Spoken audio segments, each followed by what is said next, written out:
Donald Trump పేల్చిన H1B visa fee పెంపు bomb ప్రభావం మన దేశంలో కనిపించడం ప్రారంభమైంది.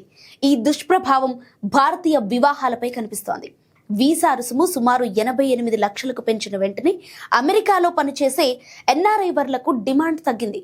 ఇక ఇదే నివేదిక ప్రకారం ఇప్పటి వరకు తమ పిల్లలకు అంతర్జాతీయ సంబంధాలు చూస్తున్న కుటుంబాలు ఒక్కసారిగా ఈ నిర్ణయాన్ని మార్చుకున్నాయి.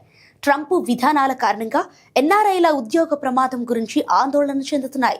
ట్రంప్ వీసా బాంబు భారతదేశానికి దెబ్బగా మారుతోంది. ఎందుకంటే ఈ వీసాతో అమెరికాలో పనిచేస్తున్న వారిలో భారతీయులే అత్యధికంగా ఉన్నారు. సంఖ్యలు మారుతూ ఉన్నప్పటికీ FY24లో ఆమోదించిన H1B వీసా లబ్ధిదారులలో 71% మంది భారతీయులేనని నివేదికలు సూచిస్తున్నాయి. అయితే ఈ మార్పుపై కోలాహలం మధ్య వైట్ హౌస్ ఇటీవలే పరిస్థితిని స్పష్టం చేసింది. ఈ వీసా రుసుము ఇప్పటికే ఉన్న వీసాదారులపై వర్తించదని, కొత్త దరఖాస్తులపై మాత్రమే విధిస్తున్నట్లు పేర్కొంది.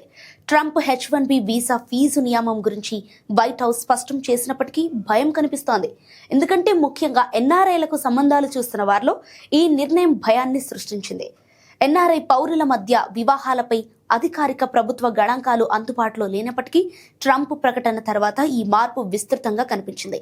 NRI వరుడిని చేసుకోవడంతో ఆర్థిక భద్రత ఉంటుందని తల్లిదండ్రులు భావించేవాళ్ళు. కానీ ఈ భావన వేగంగా మసకబారుతోంది.